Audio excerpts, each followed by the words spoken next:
आज की। वैसे ही आज बहुत से लोग होंगे जो लोग दावत पाए होंगे, आए होंगे, लेकिन खुदावन जिनसे बात करेगा वो बहुत थोड़े लोग होंगे, जो खुदा के चुने हुए लोग। कल शाम मैंने आपको कई एक बातें बताई और मैं चाहूंगा कि उसी संदेश को आगे बढ़ाऊं। इन डिफरेंसेस, बहुत सारे तर्क और तर्क जो है इस अंतिम दिनों के अंदर चल रहा है। और आज का संदेश ये वर्ड में लेना चाहता हूं, जो क्योंकि मैं इंग्लिश बाइबल पढ़ता हूं तो इंग्लिश बाइबल मेरे लिए बहुत ज्यादा शब्दों का खुलासा मिलता है।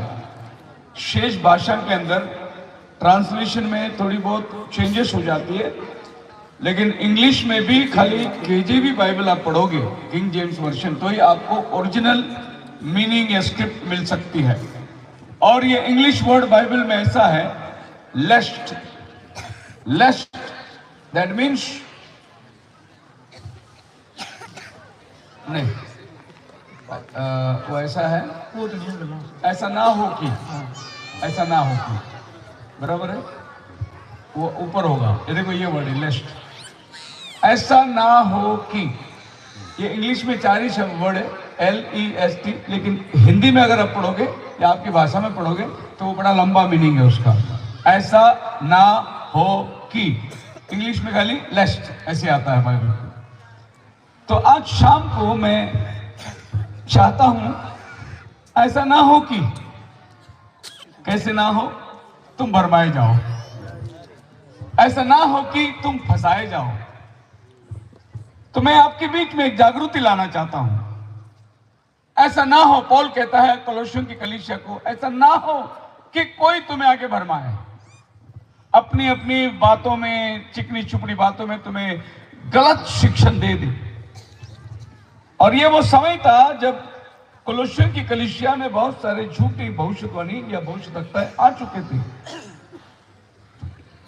दो मैं एब्सेंट हूं, लेकिन मैं आत्मा में तुम्हारे संग हूं। शरीर से मैं दूर हूं, लेकिन आत्मा से मैं तुम्हारे करीब हूं। Beholding your order and steadfastly in your faith in Christ, और आपका विश्वास जो मसीह में है, and yet therefore receive Jesus Christ Lord, so walk ye in Him। जैसे तुमने मसीह को कबूल किया वैसे तुम मसीह में चलो। Walk in Christ Jesus, rooted and built up in Him। उसी में जड़ पकड़ो और उसमें आप बड़े हो जाओ और अपने विश्वास को बहुत अच्छी तरीके से स्थिरता, एस्टैब्लिश का मतलब मजबूत जड़ पकड़ो वचन में। हल्का फुल्का नहीं कि भाई यहां हवा लगे वहां जाके गिरे, वहां हवा लगे यहां जाके गिरे, परंतु वचन में एक मजबूत जड़ पकड़ो।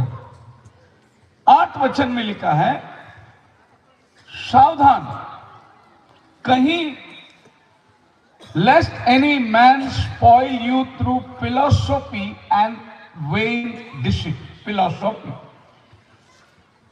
अब ये फिलोसॉफी को मालूम नहीं आपका वर्ड क्या कहता है 8 में? फिलोसॉफी पढ़िए।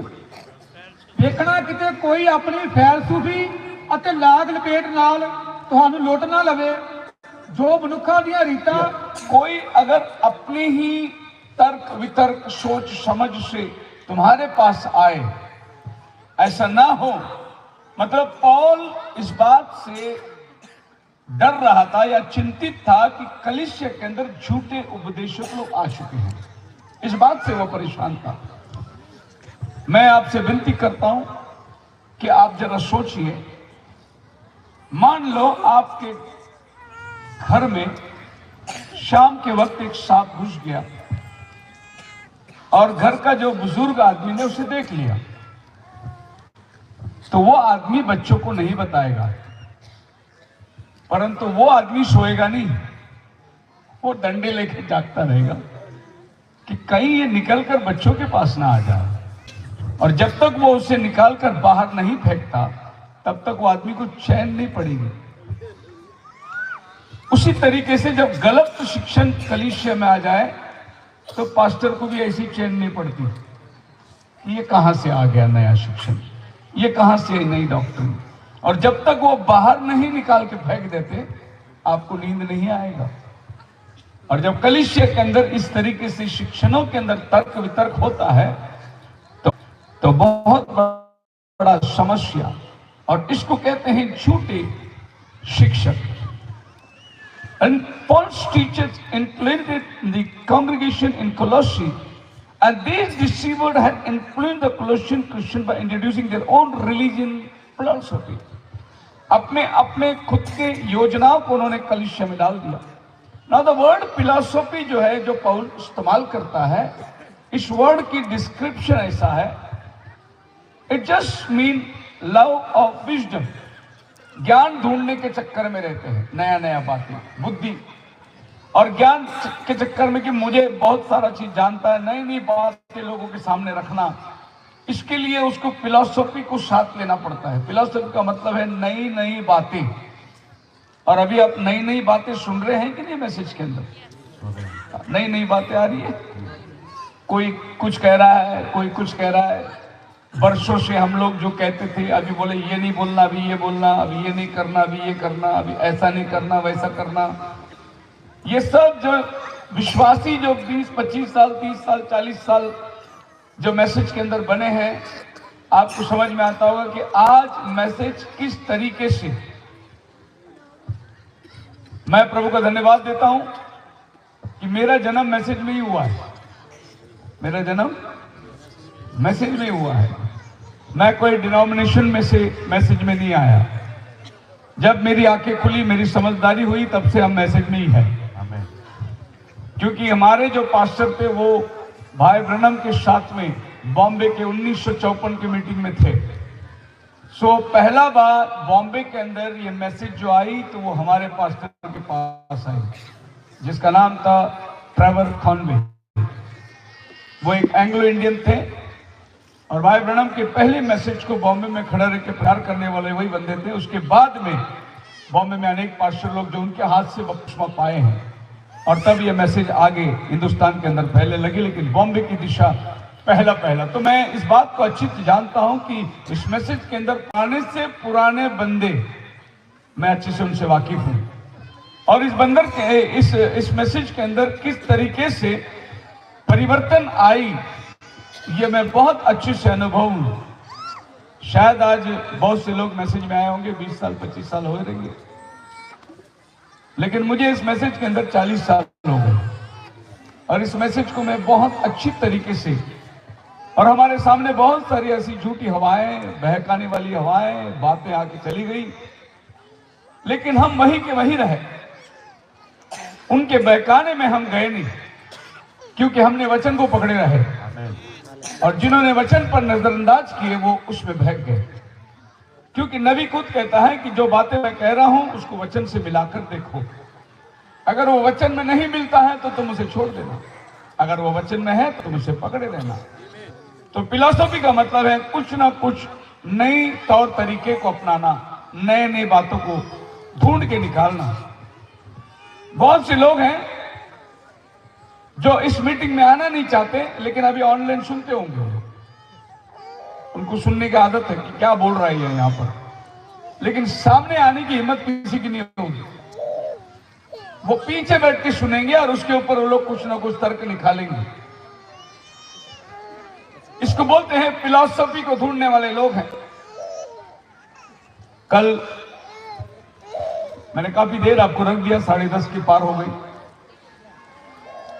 अगर आज आप अनुमति दे तो 9:30 हो चुका है, और अगर 10:30 तक मैं बात करूं तो सिर्फ 1 ही घंटा मिलेगा मुझे, और कम से कम 1.5 घंटा मैं बात करना चाहता हूं। 11 बजे तक बात करना चाहता हूं। अगर आप तैयार है तो आपको आशीष दी। पॉल की क्वालिफिकेशन, शिक्षण को हम देखेंगे। जो आदमी कहता है लोग फिलॉसफी को लेके आएंगे, वो आदमी का शिक्षण को हम देखेंगे कि भाई आदमी किस बात का डर से कहता है कि ये गलत शिक्षण आएंगे। फिलिपियों की किताब उसका 3रा अध्याय का 5 वचन पढ़ोगे तो कहता है कि 8वां दिन मेरा खतना हुआ। जन्म तो 8वें दिन का शुरू किया होया जी। मैं इजराइल के वंश ਅਤੇ ਬਿਨयामीन के गोत विचों ਅਤੇ ਇਬਰਾਨੀਆਂ ਦਾ ਇਬਰਾਨੀ ਹਾਂ। जी ਸ਼ਰ੍ਹਾ ਦੀ ਪੁੱਛੋ ਤਾਂ ਫਰੀਸੀ, जी ਅਣਖੋਂ ਦੀ ਪੁੱਛੋ ਤਾਂ ਕਲੀਸਿਆ ਦਾ ਸਤਾਉਣ ਵਾਲਾ, हाँ ਸ਼ਰ੍ਹਾ ਵਾਲੇ ਧਰਮ ਦੀ ਪੁੱਛੋ ਤਾਂ ਨਿਰਦੋਸ਼। ਪਰ ਜਿਹੜੀਆਂ ਗੱਲਾਂ ਮੇਰੇ ਲਾਭ ਦੀਆਂ ਸਨ, ਮੈਂ ਉਹਨਾਂ ਨੂੰ ਮਸੀਹ ਦੇ ਕਾਰਨ ਹਾਲ ਦੀਆਂ ਸਮਝਿਆ। ਸਗੋਂ ਮਸੀਹ ਯਿਸੂ ਆਪਣੇ ਪ੍ਰਭੂ ਦੇ ਗਿਆਨ ਦੀ ਉੱਤਮਤਾਈ ਦੇ ਕਾਰਨ सारियां गल्लां नूं मैं हान दियां ही समझदा हां। पॉल कहता है जितनी फिलॉसफी की बात थी सब मैंने पहले सीख लिया, बाद में मुझे मसीह मिला और फिर वो सारा कूड़ा और कचरा बन गया। मैंने ये सब सीख लिया। मैं गोत्र बेंजामिन का हूं, वंश इजराइल का हूं, 8वां दिन मेरा खतना हुआ, इब्रानी का इब्रानी हूं। मतलब कहने का मतलब है मैं इब्रानी का बाप हूं, इब्रानी का इब्रानी हूं, जात का परिशी हूं। अगर उत्साह के बारे में कहे तो कलीसिया का सताने वाला हूं। अगर धार्मिकता के बारे में बोले तो मैं व्यवस्था से पकड़ा नहीं जाऊंगा और मैं ब्लेमलेस रहूंगा। बट ये सब चीज मेरे लिए जो फायदे की थी, मसीह मिलने के बाद सब नुकसान का बन गया। बोलो हालेलुया। इसका मतलब अगर आपके पास मसीह है तो ये सारा फिलॉसफी कूड़ा और कचरा है। अगर आपके पास मसीह नहीं तो आपके पास फिलॉसफी और आपकी डिग्री और आपके पीएचडी ये आपके लिए बड़े मायने रखेंगे, लेकिन मसीह है तो ये सब आपके लिए कूड़ा और कचरा हो जाएगा। अब पौल इन वचनों में कहता है, फिर एक बार इस शब्द को गौर करिए, एंड दिस आई से let any man should beguile you with enticing words. Beguile, the word beguile जो है ये उत्पत्ति के अंदर इस्तेमाल किया गया है। जब प्रभु ने हव्वा से कहा कि ये तूने क्या किया, उसने यही शब्द को इस्तेमाल किया, सर्प ने मुझे बिगाइल, फंसा दिया। कौन सा शब्द को पौल कलीसिया को बता रहा है? जो शब्द को हव्वा ने इस्तेमाल किया प्रभु के साथ कि सर्प ने मुझे बहका दिया, वो शब्द को पौल यहां कलीसिया को इस्तेमाल कर रहा है। कोई तुम्हें बहका ना दे। हालेलुया। एंटाइजिंग वर्ड्स, कैसे बहकाए? भरमाने वाली बातों से तुम्हें ना भरमाए। भरमाने वाली बातों से, पैसे की लालच की नहीं बात करते या फिर लाभ की बात नहीं करते, लेकिन अपने शब्दों से कोई तुम्हें भरमाए ना। उत्पत्ति का 3 अध्याय का 13 वचन में देखिए, तद यहोवा परमेश्वर ने कीवी ਨੂੰ ਆਖਿਆ ਕਿ ਤੈਂ ਇਹ ਕੀ ਕੀਤਾ? कीवी ने आख्या कि सप ने मैनू भरमाया ਤਾਂ मैं खादा। सर्प ने मुझे भरमाया और मैं खा लिया। आई एट। सर्प ने मुझे भरमाया और आज ये भरमाहट की स्पिरिट अंतिम दिनों के अंदर बहुत ज्यादा लोगों में फैल रहा है। और अगर आपको इससे बचना है तो पौल की शिक्षणों को आप गौर करके देखिए। कभी कभी हमें पौल को देखेगा तो ऐसा लगता है कि पौल दुगना आदमी था, कभी कुछ कहता और कभी कुछ कहता, ऐसा लगेगा आपको। एक बहुत बड़ा सवाल पौल के सामने आई थी और वो था, प्रेरितों के काम 16 अध्याय उसका 1 से लेकर 3 तक पढ़ोगे तो तीमुथियुस एक नया पास्टर था, उसको लेकर सेवा में जाने के पहले पौलुस ने उसका खतना कराया। क्योंकि तीमुथियुस का खतना नहीं हुआ था और पौलुस ने तीमुथियुस को खतना करा के, मान लो तीमुथियुस 18, 20, 22 साल का जवान पास्टर था, जवान लड़का था, सेवा में उसने अपनी दिलचस्पी दिखाई और पौलुस को अपने साथ लेके जाना चाहा, लेकिन पौलुस ने बोला कि अगर इसको मैं लेके जाऊं और ये खतना रहित है तो फिर मेरी सेवा में दिक्कत ना हो, इसीलिए उसने उसकी पहली खतना कराई और उसके बाद उसको अपनी सेवा में लेके गया। लेकिन जब बात तीतुस की आती है, गलती करास 2 अध्याय 3 से लेकर 5 तक, जब बात तीतुस की आती है, ये तीतुस एक और बंदा था तीमुथियुस की तरह, और तीतुस भी अन्य जाति में से आया हुआ था, लेकिन तीतुस को पौलुस ने बोला खतना नहीं करना, उसको खतना कराने से रोका, लेकिन तीमुथियुस को उसने खतना करा के ले गया। बोलो हालेलुया। गौर से सुनिए, मैं बहुत धीमे से बात करना चाहता हूं। ताकि बात आपके हृदय के अंदर उतर आए। तो पौल एक दुगना चाल खेलता है। एक बार तीमुथियुस को खतना कराता है, और तीतुस को जब लोगों ने बोला इसका भी खतना करा, बोलता नहीं, इसकी खतना करने की जरूरत नहीं है।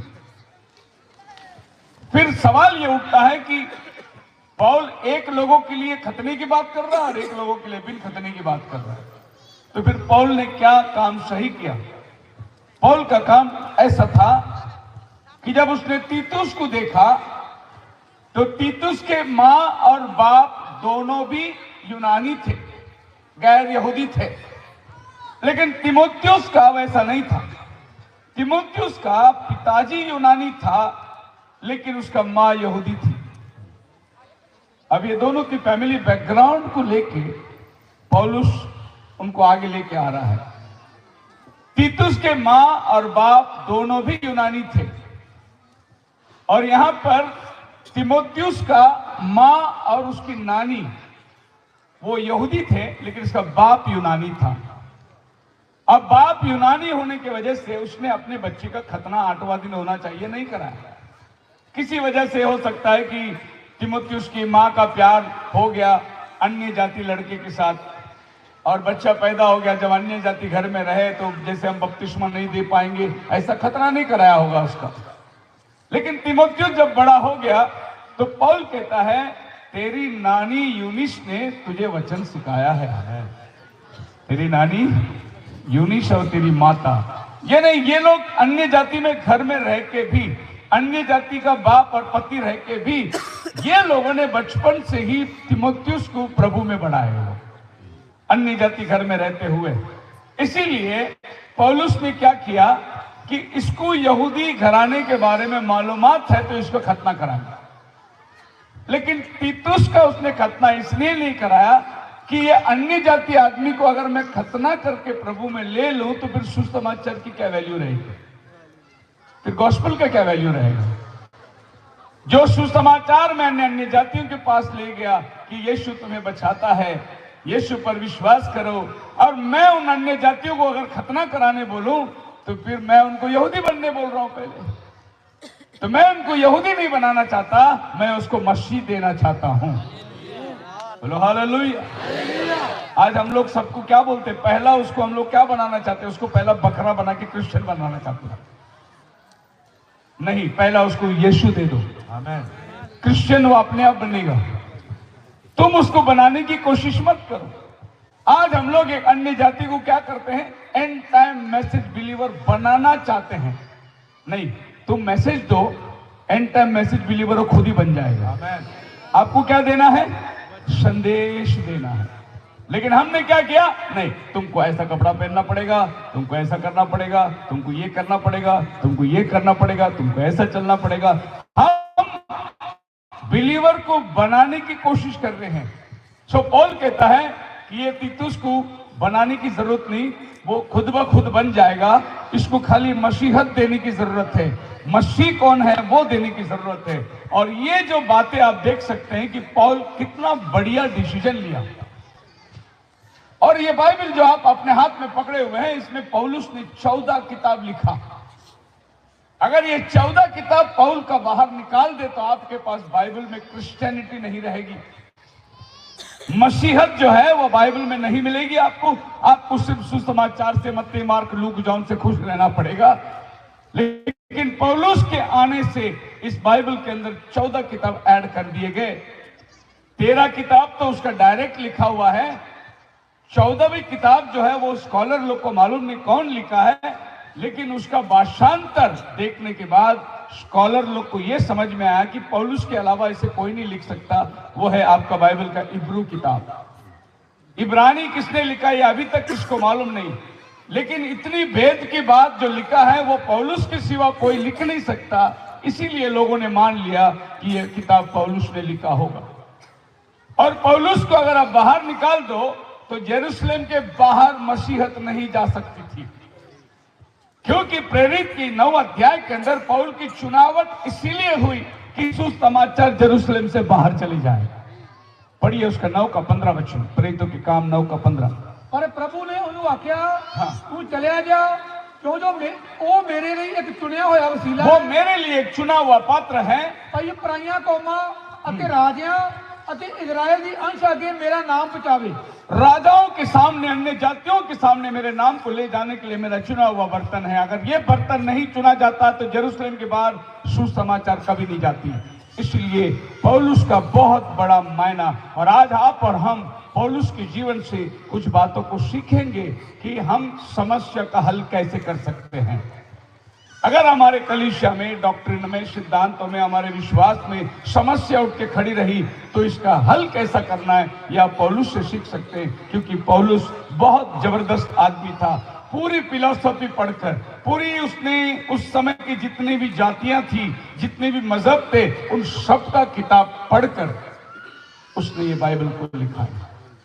बोलो हालेलुया। मुझे किताब पढ़ने में बहुत इंटरेस्ट है। हमारे एंड टाइम के पास्टर लोग जो है खाली नबी की किताब पढ़ते होंगे, लेकिन मैंने सारी धर्म की किताब पढ़ी। मैं ऋग्वेदा, यजुर्वेदा, अथर्ववेदा, सामवेदा, वर्ल्ड रिलीजन की सारी किताबें मैंने पढ़ी है। मैसेज तो पढ़ता ही रहता हूं, लेकिन ये सब किताबों को भी मैंने पढ़ा। पुराणास, खंड, और जो रिलीजन से बुद्धिज्म है, ताओइज्म है, सिंतोइज्म है, जैनिज्म है, ये सब किताब मैंने पढ़ा। आप मेरे साथ हैं? मुझे सिर्फ विश्वासियों से ही बात करना नहीं, मुझे गैर कौमों के साथ में भी बात करना आता है।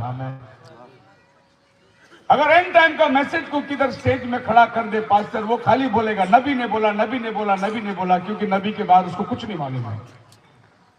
लेकिन पौल ऐसा आदमी नहीं था। वो एथेंस में गया और मंदिर में जाने के टाइम पे उसने क्या किया? ए हेथेनियों, मैं देखता हूं कि तुम तो बड़े भक्तिमान हो, और तुम्हारे उस मूर्तों को देखते देखते जो पूजने की वस्तु, एक ऐसी वेदी मैंने पाई जिसमें लिखा था अनजाने ईश्वर के लिए। पौल एथेन के मंदिर में जाकर उनके पूजने की वस्तु देखता है, और एक वस्तु में लिखा है अनजाने ईश्वर के लिए। और पौलुस वही खड़ा होकर कहता है कि मैं बताता हूं वो अनजाना ईश्वर कौन है, जिसको तुम जानते नहीं लेकिन तुम उसकी पूजा कर रहे हो। ये सूरज बनाने वाला वही यीशु है, ये धरती बनाने वाला वही यीशु है। तुम जानते नहीं लेकिन तुम बड़े धार्मिक हो, क्योंकि तुम्हें खुदा मालूम नहीं, फिर भी एक वेदी बना के रखे उसके लिए। कितनी धार्मिकता है उनका। जब भाई ब्रनम को बॉम्बे में बुलाया था 1954 में, तो भाई ब्रनम जैन मंदिर में गया, हिंदुओं के मंदिर में गया, सब मंदिर में घूम के आया। उससे सवाल पूछा गया कि आप तो इतना बड़ा प्रचारक है, आप इन हिंदू मंदिरों में क्यों जाके आए? तो भाई ब्रनम ने क्या जवाब दिया? अगर मैं उनके मंदिर में नहीं जाता तो वो आज शाम की मीटिंग में नहीं आते। क्या बोला? मैं अगर उनका आदर नहीं करता तो आज वो शाम मेरी मीटिंग में नहीं आते। और जब शाम को लोग आकर मीटिंग में बैठे तो पहली कुर्सी में 17 धर्म गुरु लोग बैठे हुए थे। कितने? 17 धर्म गुरु लोग बैठे हुए थे। और फिर एक अंधा आदमी स्टेज में आया, उसने कहा क्या तुम्हारा कोई ईश्वर, देवी, देवता इसको आंखें देख सकता है? मैं भी नहीं दे सकता, लेकिन मैं जिस खुदा को मानता हूं वो खुदा इसको आंखें दे सकता है। हालेलुया। और नबी ने उसके लिए प्रार्थना करी, उससे गवाही पूछा। वो बोला मैं सूर्य देवता को मानने वाला था, एक दिन सूर्य ग्रहण को देखा, उसकी आंखें चली गई। भाई ब्रनम बोलते मतलब जिस देवता को तुम मानता था उसी ने तेरे को अंधा बनाया। बचपन से सूर्य देवता को नमन करने वाले सूर्य ग्रहण के अंदर उसकी आंखें चली गई, और वो वहां उसी समय देखने लगा। 17 धर्म गुरु लोग जो बैठे थे एक ना कह सके उससे, और उनको अपनी मीटिंग में लाकर बुलाने के लिए भाई ब्रनम पहले उनके पास गए। और आप अच्छे से देखो 1954 में जब भाई ब्रनम एयरपोर्ट में उतर के आए, उसको हार पहनाए, फूलों का हार पहनाए उसको, और बिली पॉल को मांगता था, फोटो डाल के देखो मिलेगा आपको, फूलों का हार पहनाए। इस वजह यह है कि वो हिंदुस्तान में आया और हिंदुस्तानी लोगों का जो पद्धत था उस पद्धत को कबूल किया। वो बोला पहनाओ। और हमारे यहाँ के बिशप लोग जो थे, जो बॉम्बे में बुलाए थे, वो बिशप लोगों ने भाई ब्रनम को बोला देखो ऐसा है कि यहाँ पर लोग जब हमारे पादरी साहब लोग को देखते थे उनको जब्बा पहनाते बड़े, तो आपको कैसे पहनना पड़ेगा। तो भाई ब्रैनम को काला वाला जब्बा पहनाया उन्होंने। आप देख सकते हैं मेरे पास तस्वीर है, भाई ब्रैनम को उन्होंने काला वाला जब्बा पहनाया ताकि वो प्रीस्ट दिखे, पास्टर दिखे वो। सो भाई ब्रैनम ने ये सब काम क्यों किया? क्योंकि पौल ने ऐसा किया था। वो एथेन में जाकर उनकी देवी देवताओं को देखकर और उन्हीं पर उसने एक संदेश बनाया, एथेनियो तुम बहुत धार्मिक हो, मैंने तुम्हारे पूजने की वस्तुओं को देखा। अरे हम लोग क्या बोलेंगे मालूम है? अरे डिनोमिनेशन तू अंधा है, क्या बोलेंगे? तुम्हें कुछ आता नहीं है, तुम बेवकूफ हो करेंगे। लेकिन भाई ब्रैनम ने पौलुस की तरह शब्द को इस्तेमाल किया, और पौल ने जो शब्द को इस्तेमाल किया, ए एथेनियो, तो वो एथेनियों की सारी शास्त्र जानता था। तुम्ही में से एक कवि ने कहा है, क्योंकि एथेनी लोग हर दिन नई नई बात सुनने की खोज में रहते थे और उनको लगता था कि ये बकवादी क्या बक रहा है, हम बाद में इसकी सुनेंगे। तो ये बकवादी कहने लगे पौल को, क्योंकि पौल की जो बातें हैं उनके लिए नहीं समझ में आने लगी। प्रेरितों के काम 15 अध्याय में आ जाइए। क्या हुआ प्रेरितों के दिनों में? पहली कलीसिया के दिनों में क्या हुआ? दूसरे अध्याय में कलीसिया स्थापन हो गई और पहले ही दिन 3000 के आसपास बपतिस्मा ले लिए। चौथी अध्याय तक कलीसिया की स्ट्रेंथ 5000 हो गई और चिन्ह चमत्कार इतने होने लगे कि लोगों की सारे आकर्षण कलीसिया के ऊपर बनी थी और सुसमाचार फैलता गया। 9वां अध्याय में पौल आता है, पौल के द्वारा सुसमाचार यरूशलेम के बाहर चली जाती है। मैं आपको यह बताना चाहता हूं, प्रेरितों की किताब पहली अध्याय 8 वचन में क्या लिखा है? जब तुम सामर्थ्य पाओगे, पृथ्वी की छोर तक मेरी गवाह होगी, पृथ्वी की छोर तक मेरी गवाह होगी। लेकिन यरूशलेम के अंदर पहले ही दिन 3000 मेंबर आ गए तो कौन पास्टर बाहर जाएगा? इतनी बड़ी चर्च मिल गई, अब बाहर जाने की किसकी इच्छा है? मैं पंजाब वाले पास्टर से भी बोलता हूं, बाहर निकलो, कभी जाओ बॉम्बे, कभी जाओ दिल्ली, कभी आओ मीटिंग के अंदर, बाहर निकलो। खाली बाहर से अंदर आदमी बुलाते रहोगे, तुम भी बाहर निकलो। सो कलीसिया यरूशलेम से बाहर निकलने को तैयार नहीं थी, क्योंकि ऐसी आशीषों की कलीसिया हो गई कि लोग जमीन जायदाद कर बेचकर प्रभु की सेवा में लाके डाल रहे थे। प्रेरितों के पांव में पैसा ही पैसा पड़ा हुआ था। कोई घर बेच रहा है, कोई क्या बेच रहा है। क्या आपकी समझ में आती है कि प्रेरितों के दिनों में क्यों लोगों ने खेती बेची, क्यों घर बेची? क्योंकि वो जो लोग दुनिया भर से आए हुए थे, यहूदी लोग यरूशलेम में, उन्होंने देखा सुसमाचार आ गया, योवेल भविष्यद्वक्ता का कहा हुआ वचन पूरा हो गया कि अंत के दिनों में मैं अपनी आत्मा को ढेलूंगा। तो उन लोगों को ऐसा लग गया कि एंड टाइम मैसेज आ गया है। अभी जो आदमी यहूदी हिंदुस्तान से गया था जेरूसलम पर्व मनाने, वो सोचे कि अभी मैं क्यों हिंदुस्तान जाऊं, जब अंतिम समय का संदेश आ गया है तो मैं यहीं रह जाऊंगा।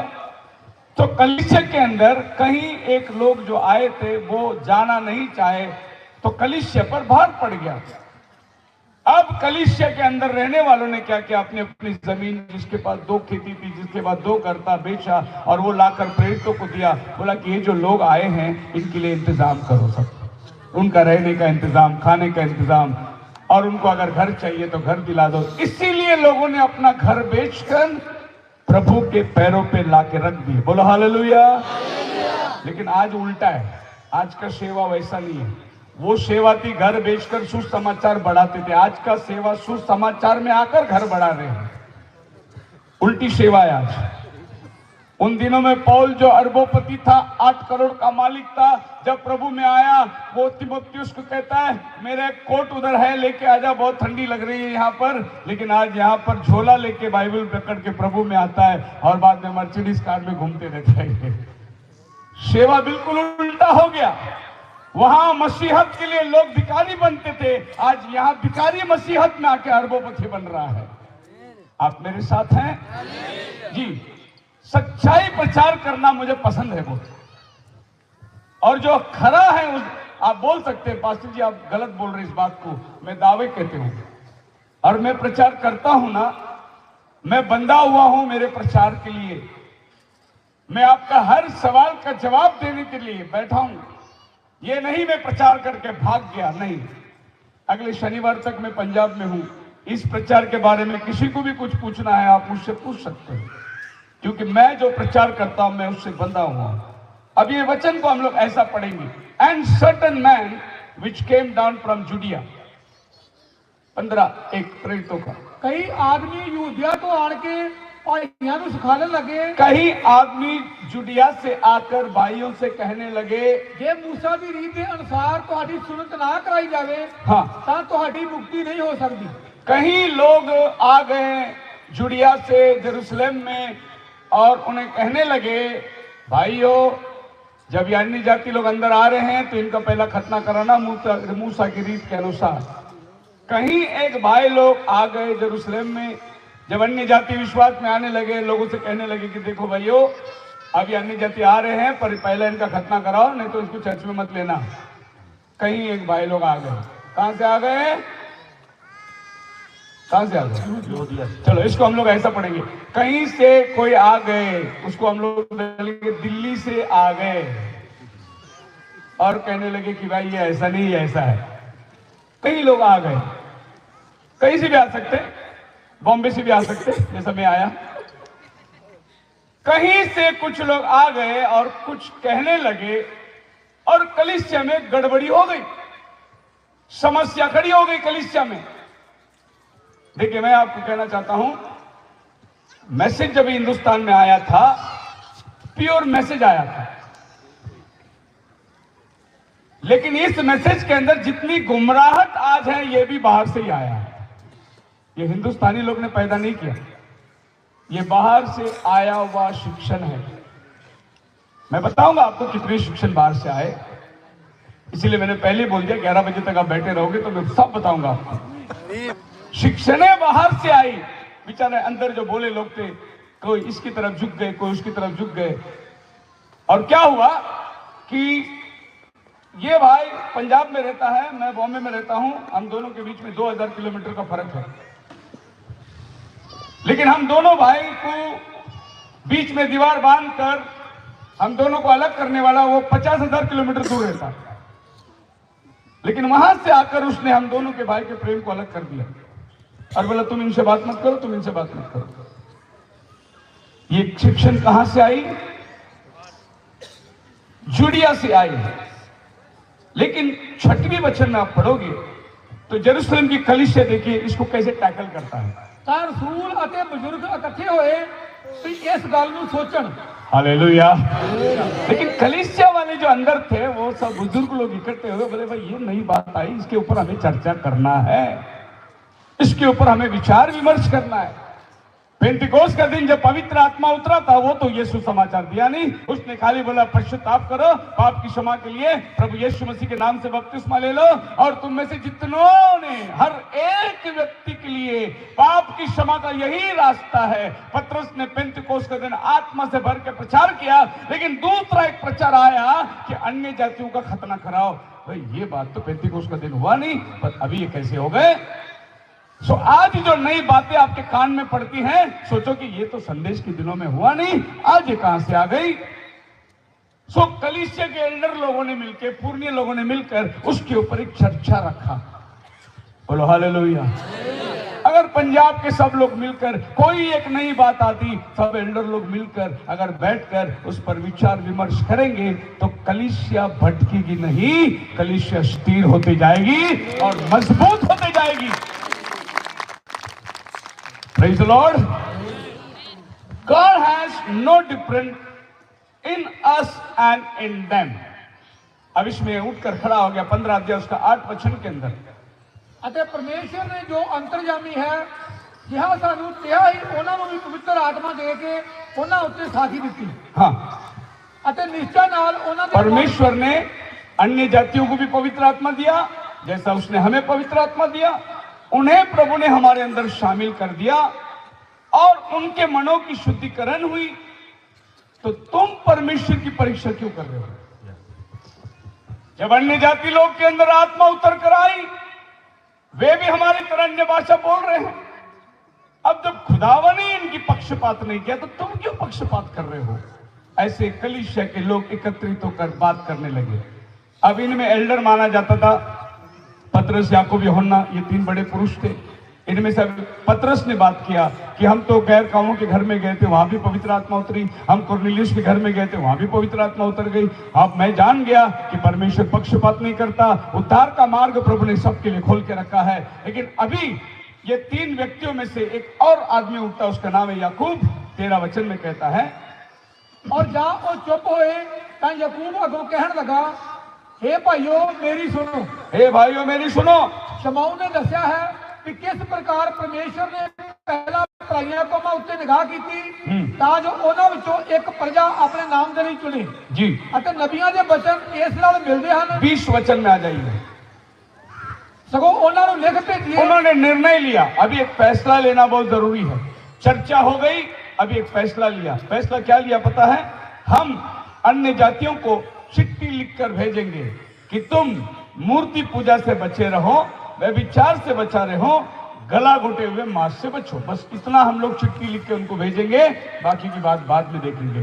पहला चीज, क्योंकि अन्य जाति लोग उलझन में पड़ जा रही है, हमको खतना कराने बोल रहे, मतलब ये तो हमारा धर्मांतर कर रहे हैं, हमें यहूदी बनाने के लिए बोल रहे हैं। ऐसी जो उलझन पड़ गई, उनको बोले कि हम तुम्हें चिट्ठी लिखकर भेज देंगे। और वहां पर पौलुस और बरनबास को उन्होंने चाहा कि तुम लोग आगे जाओ और इन कलीसियाओं को शांति समाधान दो।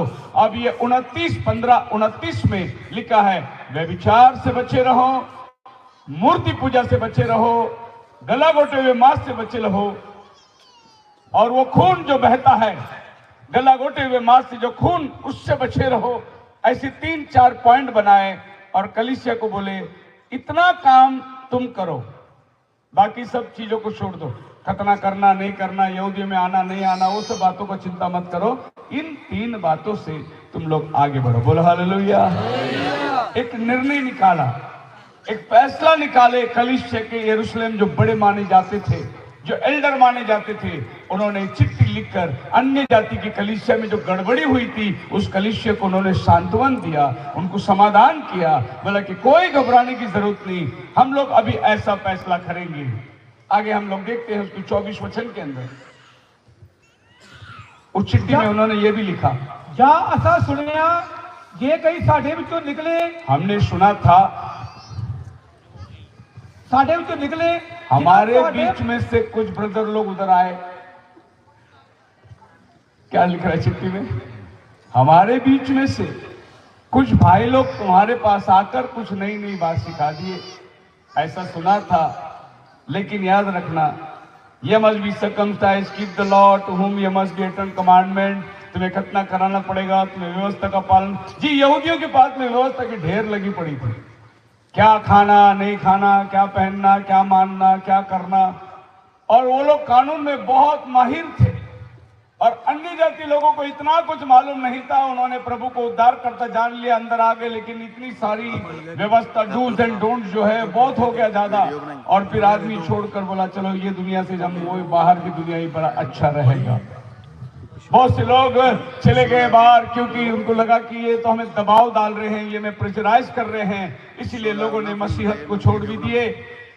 और आज आपको यकीन हो ना हो, इस एंड टाइम मैसेज को बहुत लोग छोड़ के जा रहे हैं, क्योंकि बहुत सारे डूज एंड डोंट जो है वो मैसेज के अंदर आ चुका है और लोग भटक रहे हैं। अभी लोग कहते हैं कि यार वो संता ठीक था, जहां कोई परेशानी नहीं थी, इधर बहुत सारे परेशानी आ गई। इस तरीके से लोग सच्चाई से भटक के बाहर जा रहे हैं। Indifference in the message. अब देखिए, मैं आपको क्या बताना चाहता हूं, आपका बपतिस्मा प्रभु यीशु मसीह के नाम से हुआ है। हालेलुया। आप कितना खुदा मानते हैं? 3 या 1? आपको समझ में आया कि खुदा एक है? बाइबल का खुदा एक है। हालेलुया। और कितने मानते हैं कि भाई विलियम ब्रनम 7वां दूत जो लौदीसिया काल में भेजा गया था, मलाकी 4:5 उसमें पूरी हुई, लूक 17:30 उसमें पूरी हुई, मत्ती 17:11-10 और 11 उसमें पूरी हुई, मत्ती 11वां अध्याय 10 और 11 उसमें पूरी हुई, प्रकाशित वाक्य 19वां अध्याय का 22 उसमें पूरी हुई। ये सब अंतिम दिनों का संदेश का, क्या आप मानते हैं ये आखिरी दिनों का नबी था? हालेलुया। जैसे उन्होंने निर्णय लिया 3 बातें लिख के भेजो। क्या बातें लिख के भेजो? कि गलाघोटे हुए मांस से, व्यभिचार से, मूर्ति पूजा से बचे रहो। वैसा मैं आपको कहना चाहता हूं, अगर आप बपतिस्मा यीशु के नाम से लिए, अगर आपका संदेश यीशु के नाम में, आपने नबी को मान लिया है, आपको खुदाई पहचान हो गई है, मैं समझता हूं कि इतना आपके लिए रैप्चर में ले जाने की काफी है। उठा लिए जाने के लिए इतना आपके लिए काफी। हालेलुया। फिर बाकी की जो है बाहर की चर्चा, तुम परमेश्वर बोलते हो या खुदा बोलते हो, ये उद्धार की जरूरत नहीं है। ऐसा बाइबल में किधर भी नहीं लिखा है कि तुम इस भाषा में बोलोगे तो ही उद्धार होगा, किधर भी नहीं लिखा है। आप मेरे साथ हैं? उद्धार के लिए एक नाम आसमान से उतर कर आया था, वो नाम था प्रभु यीशु मसीह, जिसके नाम से मेरा बपतिस्मा हो चुका है। अभी मुझे इस तर्क वितर्क के अंदर नहीं पड़ना है और ग्रुपिज्म नहीं बनाना है, मुझे इस कलीसिया के साथ अपने आप की पहचान कराना है। लोगों ने निर्णय लिया, भाई इतनी चर्चा करो, इससे ज्यादा चर्चा उनके साथ में मत करो, क्योंकि ये जो लोग हैं इनको क्या बोलना है, इसकी जरूरत नहीं है। मसीह में मेरे प्रिय लोगों, बहुत सारे वितर्क मसीहत में जो आई है, माफ करना कि क्रिश्चियनिटी के ऊपर मुझे ये बात करना पड़ रहा है। अगर यहां कोई गैर कौम हो तो सोचेंगे अरे इतनी सारी फर्क हैं, मुझे माफ करना। ये बात मैं हमारे उस विश्वासियों के साथ में करना चाहता हूं, क्योंकि यहां पर बहुत से लोग बैठे हैं, कोई लोग इस बात को समझे ना समझे। वननेस एक ग्रुप है, उसको बोलते हैं ओनली जीसस, और ये लोग नबी को नहीं मानते, लेकिन बपतिस्मा यीशु के नाम से देते और एक ही खुदा को मानते हैं। लेकिन जब आप बोलेंगे आखिरी दिनों में एक नबी आया, तो बोलेंगे नहीं, नबी यूहन्ना बपतिस्मा तक था, उसके बाद नबी नहीं है। और इनके पास वचन है, लूक का 16 अध्याय 16 वचन। इस वचन को लेकर वो कहेंगे कि यूहन्ना तक नबी है, उसके बाद नबी नहीं, तो तुम अभी नबी को कैसे मानते हो? प्रेरित और नबी यूहन्ना की करसन, प्रेरित और नबी यूहन्ना तक, उसके आगे नबी नहीं है। ये बात ये लोग मानते हैं। क्या मानते हैं? वचन बता रहे हैं ना वो लोग। अब इनको नबी का संदेश नहीं मालूम, लेकिन यीशु का नाम का बपतिस्मा और एक खुदा का संदेश मालूम है इनको। लेकिन आप एक कदम और आगे आ गए, घड़ी का संदेश आपके पास आया, इस समय का, इस युग का संदेश जो नबी के द्वारा प्रभु ने भेजा। लेकिन आपका बाकी का बेसिक बिल्कुल वैसा है। इसलिए बहुत से लोग गड़बड़ हो जाते हैं कि आपको देखकर लोग बोलते हैं अरे ये ओनली जीसस वाले हैं, ऐसा बोल देते हैं। लेकिन हम ओनली जीसस वाले नहीं है। ओनली जीसस एक संस्था है, और बहुत से लोग इस ओनली जीसस के संस्था में जाते हैं। और ये संस्था में आपने गया तो आपको भाई ब्रनम का नाम नहीं लेना है। मेरे पास में एक बंदा आया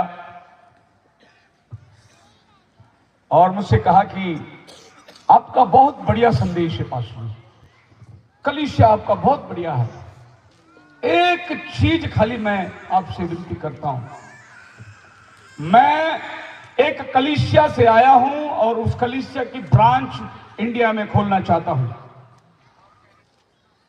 और हमारा जो कलीसिया जहां से मैं आया वहां 20 लाख मेंबर लोग हैं। कितने?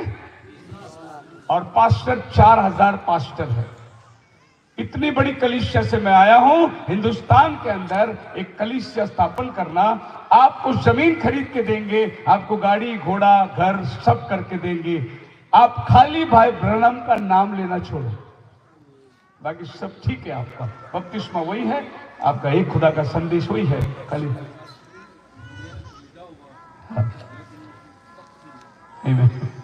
Hallelujah, praise the Lord. जी जी जी। तो पास्टर जी जो मैं जो बोल रहा हूं वो रियलिटी को बता रहे हैं कि ऐसा है इधर। तो मैंने उस बंदे को कहा कि आपने जो मुझसे बोला बहुत अच्छी बात है, लेकिन ये आपकी पैसे की सूटकेस आप अपने पास रखो, क्योंकि आपने जो बोला भाई ब्रनम का नाम नहीं लेना, तो आपने मेरा नाक पकड़ लिया, मैं सांस कहां से लूंगा? मैं जिंदा रहना है तो ये मैसेज को लोगों को बोलना पड़ेगा, नहीं तो मर जाना मेरे लिए लाभ है। और मैंने कहा कि देखो आप एक काम करो, मेरे घर से थोड़ी दूर में एक ओनली जीसस वाला पास्टर है, आप उसके पास जाओ, वो ब्रैनम को नहीं मानता, वो ये पैसे भी ले लेगा, उसको जमीन भी लेके दो, चर्च भी लेके दो। और वो वहां गया, मैं खुद ही उसको भेजा हूँ, जाओ उनके पास जाओ। अब वहां बहुत बड़ी चर्च बन गई, बहुत बड़ा ग्रुप बन गया है। मैं नाम नहीं लेता, नाम लूंगा तो पास्टर भी पहचानेंगे, पास्टर जी भी पहचानेंगे उनको। लेकिन अब क्या हुआ, वो जो ऑफर आया था वो ऑफर उधर भेज दिया, कोई तकलीफ नहीं थी, ओनली जीसस वाले ही थे वो लोग। यीशु का नाम का ही बपतिस्मा था, एक खुदा का संदेश है, लेकिन नबी का संदेश को वो लोग मानते नहीं। और हम लोग एक कदम और आगे आ गए हैं, इसलिए हम अभी पीछे मुड़ के नहीं देख सकते। बोलो हालेलुया। ये लोग, इनको अभी आप गलत किसी भी एंगल से नहीं बोल सकते, क्योंकि ये पिता पुत्र पवित्र आत्मा का नाम का बपतिस्मा को नहीं मानते। किसी भी तरीके से इनके ऊपर आप आरोप नहीं लगा सकते, बस इतना जान सकते हैं कि प्रभु ने इनको दुल्हन में शामिल नहीं किया, जो संदेश दुल्हन का प्रभु ने भेजा हुआ था। हम लोग हालेलुया। खैर, इनसे आप बच के रहो, ये चेतावनी है। एक और संता है जिसका नाम है यहोवा विटनेसेस। ये लोग पवित्र आत्मा को नहीं मानते और ये लोग रैप्चर को भी नहीं मानते। इनका कहना है कि पवित्र आत्मा कोई तीसरा व्यक्ति नहीं, दो ही व्यक्ति है, यहोवा परमेश्वर और प्रभु यीशु मसीह, जो कि इस धरती पर सेवक बन के आया। पवित्र आत्मा क्या है? पवित्र आत्मा कुछ नहीं है। पवित्र आत्मा क्या है? वो कहते हैं जैसे ये बोतल मैं उठाऊंगा तो ये बोतल पुत्र है और मैं उठाने जा रहा हूं, मैं पिता हूं, तो मैं इस बोतल को उठाने के लिए मेरे को जो ताकत लगती है ना, वही पवित्र आत्मा है। उसको बोलते फोर्स, जो मेरे को ताकत लगती है ना, वही पवित्र आत्मा है। पवित्र आत्मा कोई तीसरा व्यक्ति नहीं है। हम भी नहीं मानते पवित्र आत्मा तीसरा व्यक्ति है। हम तो यही मानते कि पिता परमेश्वर पुराने नियम में था, नए नियम में पुत्र बनकर आया और आज हमारे साथ वो पवित्र आत्मा बन के आया है। ये हमारा विश्वास है। लेकिन वो कहते हैं कि पवित्र आत्मा है नहीं, और ये कहते हैं कि रैप्चर नहीं हुआ, रैप्चर और होगा भी नहीं। पर यह कह रहे हैं कि 1914 में जब पहला विश्व युद्ध खत्म हुई, प्रभु आ गया और 1000 साल का राज्य शुरू हो गया। मतलब 1000 साल के राज्य में 1914 से लेकर आज को पकड़ेंगे 100 साल हो गया प्रभु का राज्य शुरू होकर। लेकिन हम तो अभी बैठे हैं कि रैप्चर होगा और फिर दुल्हन ये पृथ्वी में राज्य करने के लिए आने वाली है। ये बोलते राज्य शुरू हो गया। जब मेरे घर में यहोवा विटनेस वाले आए तो मैंने उनसे पूछा कि प्रभु के राज्य में क्या क्या रहेगा? सिनेमा थिएटर रहेगी, दारू के अड्डे रहेंगे, बियर बार रहेगा? बोले नहीं रहेगा। मैं बोला फिर प्रभु का राज्य शुरू हुआ तो ये सब चल रहा है ना बरोबर। कहां से राज्य शुरू हुआ? वोट के चले गए। बोले हम आपसे बहस नहीं करना चाहते। मैं बोला कर भी नहीं सकते ना तुम, क्योंकि तुम्हारे पास आधार ही नहीं है। और ये लोग जो है, जो वो विटनेसेस, इनकी पूरी पर्दाफाश हो गई। अब मैं आपको चेतावनी दूंगा कि इस संस्था से दूर रहो। मैं आपको बताऊंगा ये शिक्षण गलत है, बाइबल के अंदर है ही नहीं। सबसे बड़ा मदर चर्च कहता है रोमन कैथोलिक चर्च। सूर्य देवता को मानते हैं ये लोग, क्योंकि ये जो यहां पर चर्च के अंदर जिसमें कम्युनियन की रोटी रखते हैं, देखो ये सूर्य देवता है और सब मूर्तियों से भरा हुआ है। और पोप साहब को वो लोग मानते हैं खुदा का जगह पर, कि मनुष्य को पाप को क्षमा भी कर सकता। और हमें बाइबल में देखते हैं कि कोई भी शिक्षण बाइबल के अंदर मेल नहीं खा रही है। सबसे पहले 2 कुरिन्थियों 6:14 में लिखा है कि मंदिर का और मूर्ति का क्या संबंध है, फिर यहाँ पर चर्च में मूर्तियां कैसे आ गई। और ये बाल देवता को नमन करने वाले लोग आज सूर्य देवता को नमन करने की वो पद्धत चर्च में कैसे आ गई। और ये लोग जो रोटी तोड़ते हैं, बिल्कुल वो सूर्य देवता के पास से निकालकर रोटी तोड़ के आपको खिलाते हैं। और ये लोग मोमबत्ती जलाते हैं, अगरबत्ती जलाते हैं, ये लोग हार फूल पहनाते हैं, जबकि हमारा परमेश्वर जिंदा है। हार फूल तो मरे हुओं के ऊपर चढ़ाते हैं, लेकिन प्रभु यीशु मसीह तो मैं आपसे कहूंगा कि इसमें अगर आप हो तो बाहर निकलो, ये कहूंगा मैं आपको। फिर और अभी संता को बोलने की जरूरत नहीं, क्योंकि 35,000 संता में कितनी लोग संतों के बारे में आपके पास बात करूं। पर मैं कुछ मुख्य बातें कहता हूं कि ये संस्थाएं जो लोग कहते हैं कैथोलिक है, ऑर्थोडॉक्स है, एसपीजी है, बैप्टिस्ट है, ये सब संस्थाओं के अंदर अलग अलग तौर तरीके आ गए हैं, जिसमें थोड़ी थोड़ी वेरिएशन हो गई और एक नया संस्था का स्थापना हुआ। हर एक वक्ता जब कलीसिया काल के अंदर आया, उसके मरने के 3 साल के बाद इमीडिएटली वो संस्था बन जाती है। लूथर मर गया, 3 साल के अंदर लूथरन चर्च बन गया। वेस्ली मर गया, 3 साल के अंदर मेथोडिस्ट चर्च बन गया। पेंटिकॉस्टल रिवाइवल गया, 3 साल के अंदर पेंटिकॉस्टल डिनोमिनेशन बन गए। लेकिन प्रभु का धन्यवाद हो, ये मैसेज आकर 70 साल हो गया, अभी तक ये डिनोमिनेशन नहीं बन सका, क्योंकि ये सांप्रदायिक बनने के लिए नहीं आया है, ये दुल्हन को रैप्चर में लेके जाने के लिए आया है। बोलो हालेलुया। तो मैं कहूंगा कि कोई लोग बपतिस्मा देते हैं,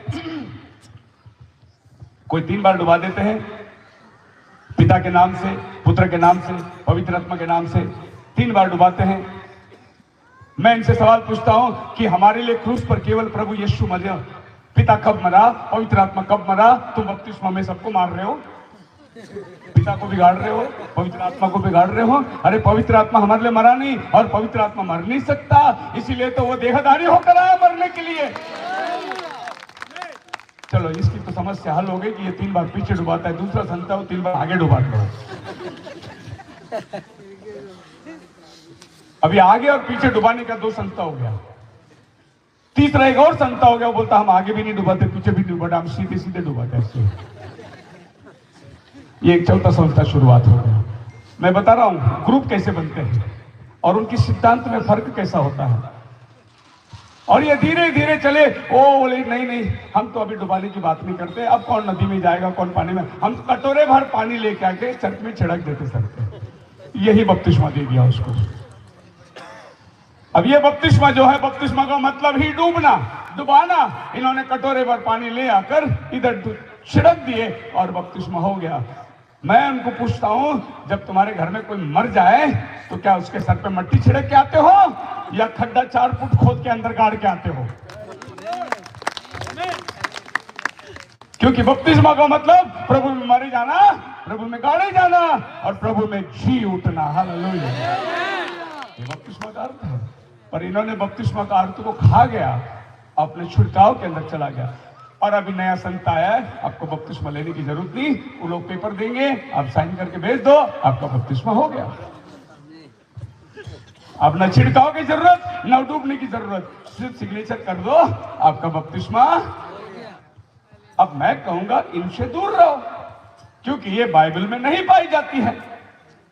अब ये तो संस्थाओं की बातें हो गई भिन्न भिन्न तरीके से। अब लोगों ने उस बपतिस्मा को ले आकर बचपन में रख दिया, और अब छोटे बच्चों का भी बपतिस्मा दिया जा रहा है। छोटे बच्चों का बपतिस्मा देने वाले ये जानते नहीं मरकुस 16:16 में क्या लिखा है, जो विश्वास करे और बपतिस्मा ले उसी का उद्धार होगा। अब ये हाथ में पकड़े 6 महीने के बच्चे को क्या विश्वास के बारे में मालूम है? इस बच्चे ने क्या विश्वास किया कि प्रभु मेरे लिए मारा गया? सबसे पहली बात, उसने पाप ही नहीं किया। और जितने बच्चे जो पैदा होते हैं वो पाप नहीं करते, उनको पाप का ज्ञान नहीं है, उनको बपतिस्मा की जरूरत नहीं है, क्योंकि प्रभु यीशु मसीह ने सबके लिए खून दे दिया है। लेकिन जो समझदार होकर बाद में पाप करता है, जिसको बोलते हैं कर्म पाप, और उसको बोलते हैं जन्म पाप। जन्म पाप के लिए प्रभु ने बहुत दे दिया है, लेकिन तुम्हारे कर्म पाप के लिए तुमको पश्चाताप करके क्षमा लेना है, वो है तुम्हारा कर्म पाप।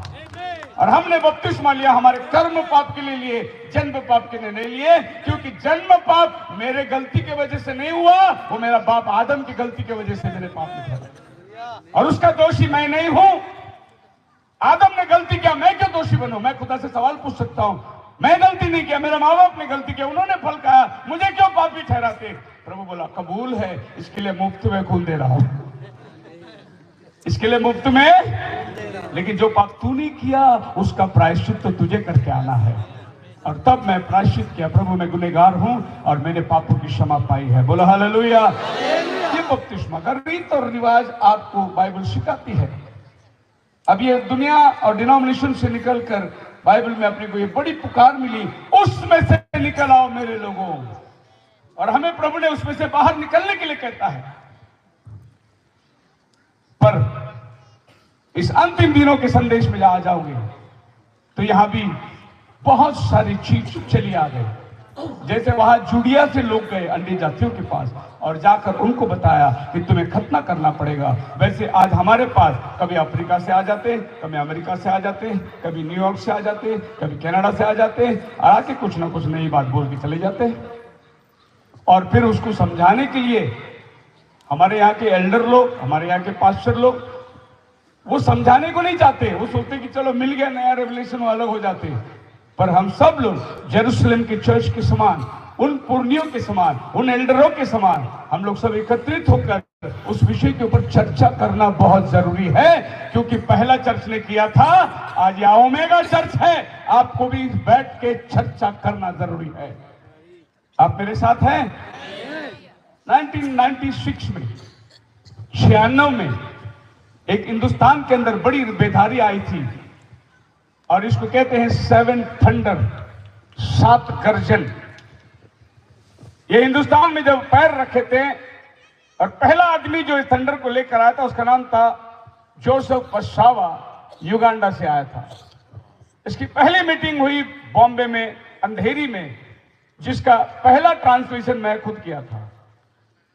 और उसके बाद में इसकी 3 मीटिंग अंबरनाथ में हुई, उसका भी ट्रांसलेशन मैं खुद ही किया था। और उसके बाद में 97 में जेबी नगर अंधेरी में बड़ी मीटिंग हुई थी, यही थंडर ग्रुप का, उसमें पास्टर भी थे। हाँ, पास्टर भी आता, पास्टर का फोटो दिया है मैंने, तभी दाढ़ी काली थी उनकी पूरी, तो ये भी उस मीटिंग में आए थे।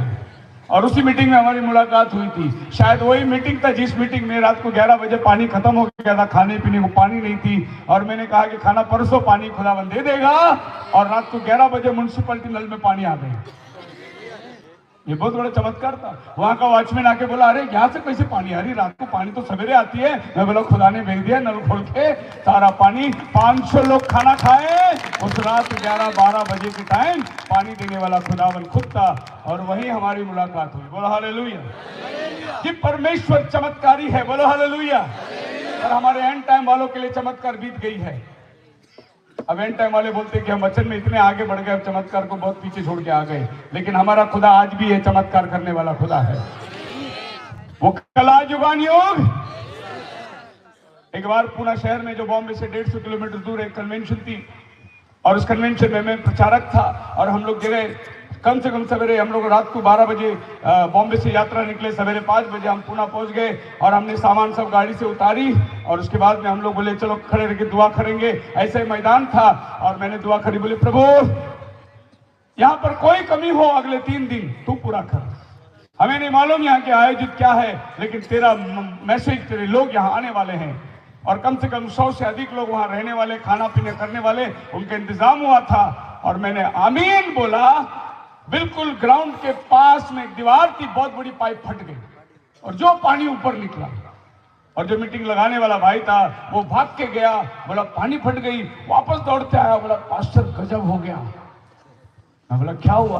बोले 7 दिन हो गए यहाँ पानी की बोरिंग जल गई है, पीने के लिए खाने के लिए पानी नहीं। एक दुआ करो कि कोई उसको बनाने वाला ना आए। अरे मैंने कहा जब खुदा ने फाड़ के दिया, क्यों कोई बनाने वाला कौन आने वाला है?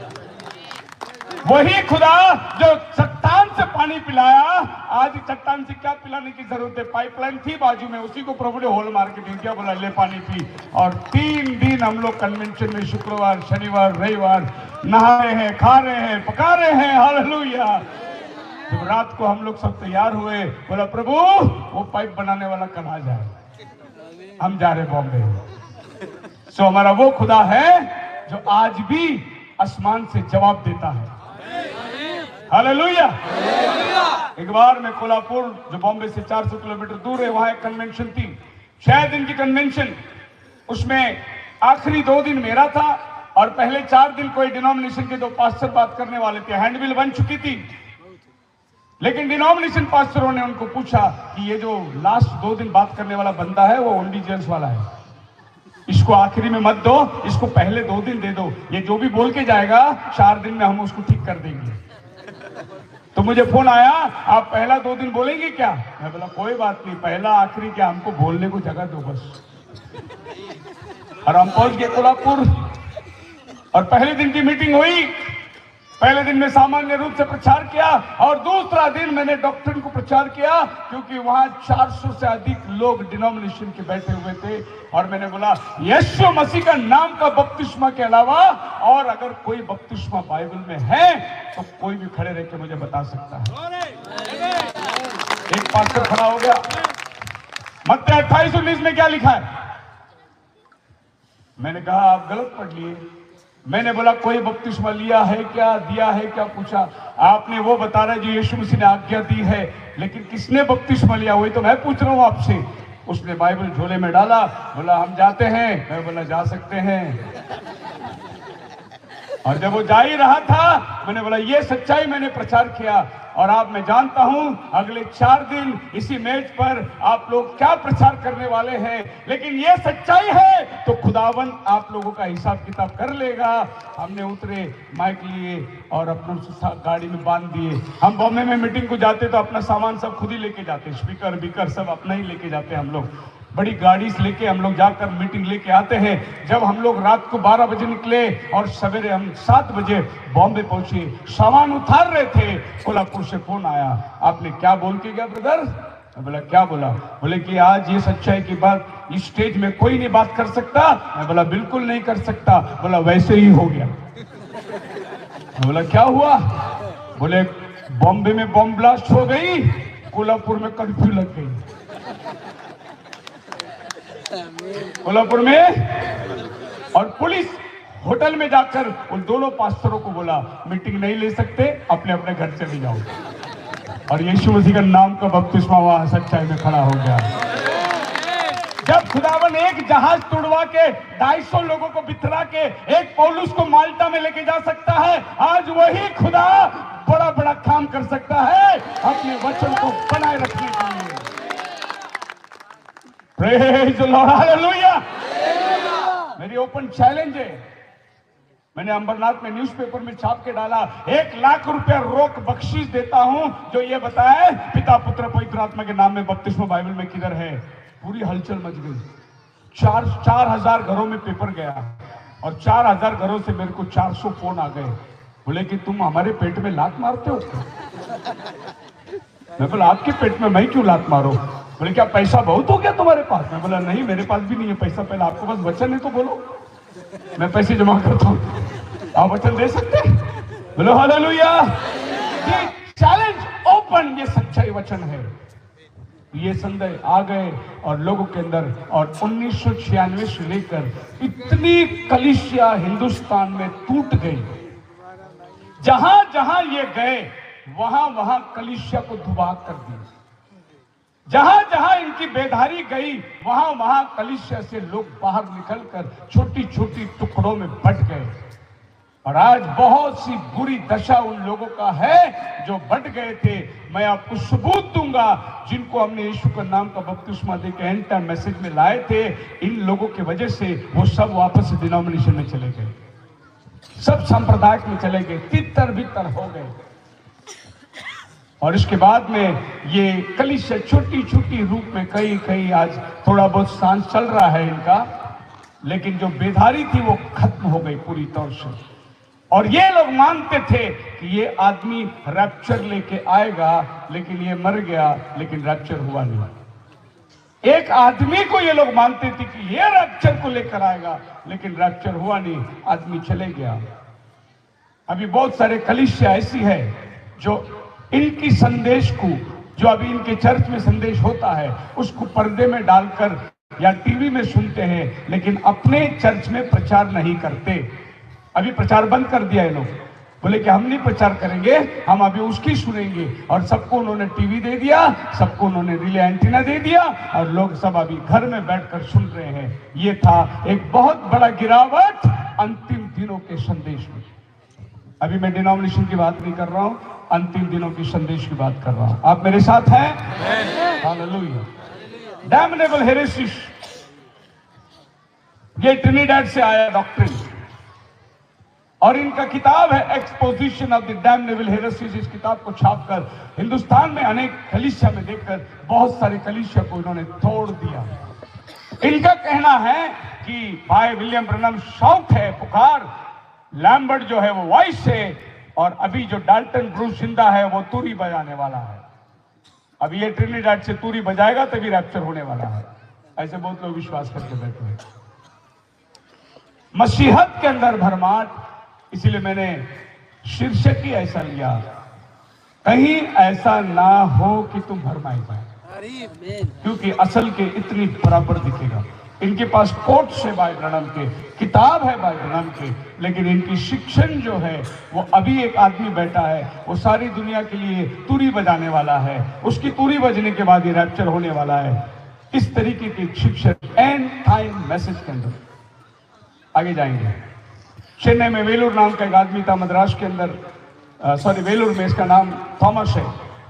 इसको एक नया रेवल्यूशन मिला, और इसका रेवल्यूशन मिला, एक दिन भाई ब्रनम के साथ फोटो के सामने ये झुक रहा था तो एक लाइट आ गई, बोले अग्निस्तंभ आ गया। अभी मैं भाई ब्रनम को मसीह मानता हूं, और ये भाई ब्रनम को क्राइस्ट बोलने लगा, और भाई ब्रनम के नाम में अभी बपतिस्मा चालू कर दिया।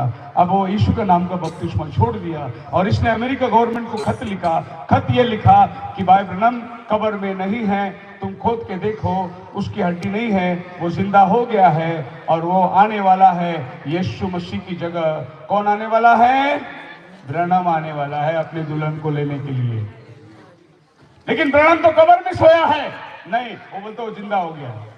और अमेरिका गवर्नमेंट को बोलते कब्र खुदवाओ, देखो मैं जो बोलता हूँ झूठ है क्या। अब जो गाड़े गए मुर्दे जिसको 50-60 साल हो गया, उसको कौन खुदवाने वाला है? लेकिन ये बोलते तुम इसलिए नहीं खुदवाते क्योंकि मेरी शिक्षण सच्ची ठहरेगी। अब ये भी मर गया, बिना रैप्चर का ही मर गया होगी।